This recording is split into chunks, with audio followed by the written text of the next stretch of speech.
The Zolth Empire had ruled the Andromeda sector for 3,000 years. Their crystalline warships cut through space like shards of broken stars, and their diplomatic protocol was absolute: kneel or perish. When humanity sent Ambassador Sarah Chen to negotiate trade routes through Zolth territory, the Empire's High Chancellor Vexthor viewed it as an amusing curiosity. Humans were newcomers to the galactic stage, barely 2 centuries into faster-than-light travel. Ambassador Chen arrived aboard the modest vessel Harmony, accompanied by only a small security detail. She wore Earth's formal diplomatic regalia and carried holographic documents outlining mutually beneficial trade agreements.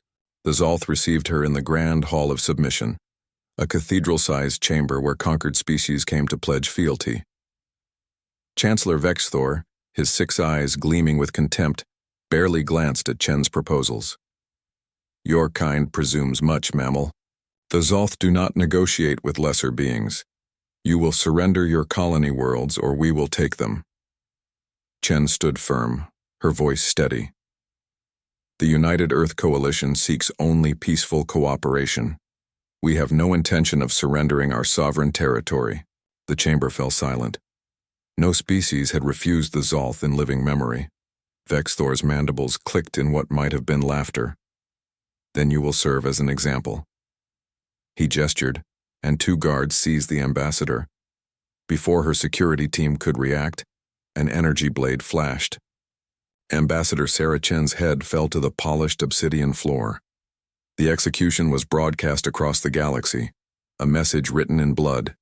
Humanity would bend or break. Earth's response came within 72 hours. Fleet Admiral Marcus Rivera stood on the bridge of the Earth Defense Force flagship Retribution, his jaw set like granite. Around him, the largest human armada ever assembled materialized from hyperspace. 300 warships, from nimble destroyers to massive dreadnoughts, their weapons primed and targeting solutions locked. "Admiral, we're receiving surrender offers from the Zolth," the communications officer reported. "They're claiming the execution was unauthorized, that Chancellor Vexthor acted alone." Rivera's eyes never left the viewscreen, where the Zolth capital world of Nexus Prime hung like a jewel against the void. "Denied. They wanted to make an example of us. Now we return the favor." The first wave struck the Zolth defense grid with overwhelming force.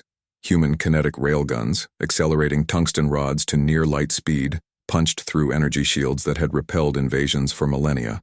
The Zolth had never encountered weapons so primitive yet so devastatingly effective. Their shields were designed to deflect energy. Solid metal moving at relativistic speeds simply tore through them. The Zolth's 6th Fleet moved to intercept, their crystalline ships beautiful and terrible. But humanity had studied their tactics during the brief negotiation period. Admiral Rivera had deployed a network of sensor drones that fed real-time data to every ship in the Armada. The human fleet moved with coordinated precision, each vessel knowing the position of every ally and enemy. "Launch the Hornet swarms," Rivera commanded. Thousands of autonomous drones, each no larger than a human fist, erupted from the human carriers. They moved in coordinated patterns, overwhelming Zolth point defenses through sheer numbers. While the crystalline ships focused on these distractions, human destroyers closed in, their plasma torpedoes carving through unprotected flanks. Within an hour, the Zolth 6th Fleet was scattered debris. But Admiral Rivera wasn't finished. The Retribution and her sister ships moved into orbital bombardment position. Target their military installations, their shipyards, their command centers. Leave civilian infrastructure intact, but ensure they cannot wage war for a generation. The bombardment was surgical and merciless. Orbital defense platforms exploded in silent fury. Shipyards that had built warships for 3,000 years became molten slag. The Grand Hall of Submission, where Ambassador Chen had been murdered, received special attention, a kinetic strike that left a crater visible from space. Chancellor Vexthor, cowering in his bunker deep beneath the capital, sent a desperate plea. "We surrender. Cease your attack, we will make reparations." Admiral Rivera's response was cold. "You had your chance for negotiation. Ambassador Chen offered you peace. You chose blood." The attack continued for another 6 hours, By the time the human fleet withdrew, the Zolth Empire's military capacity was reduced by 87%. Their economy would take decades to recover. Their reputation as an unstoppable force was shattered forever. As the human armada prepared to return to Earth, Admiral Rivera made one final transmission, broadcast on all galactic frequencies. Let it be known throughout the galaxy. Humanity seeks peace, but we will not be threatened. We will not kneel.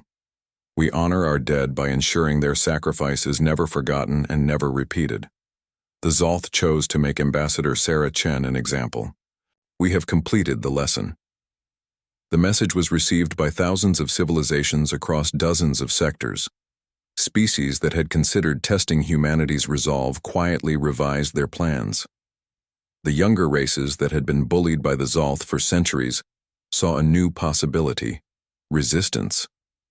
In the weeks that followed, the Galactic Council convened an emergency session. For the first time in their history, they formally censured the Zolth Empire and recognized humanity's retaliation as justified defense. The human delegation, led by Ambassador Chen's protege David Park, arrived not as supplicants but as equals. Earth had earned its place at the galactic table, though the cost had been written in blood and fire. On Earth, in a quiet cemetery in New Beijing, a monument was erected to Ambassador Sarah Chen. Her final words, recovered from her ship's recorder, were carved into black marble. Peace is not weakness, but the greatest strength is knowing when peace is no longer possible. Humanity had learned that lesson. The galaxy would not forget it,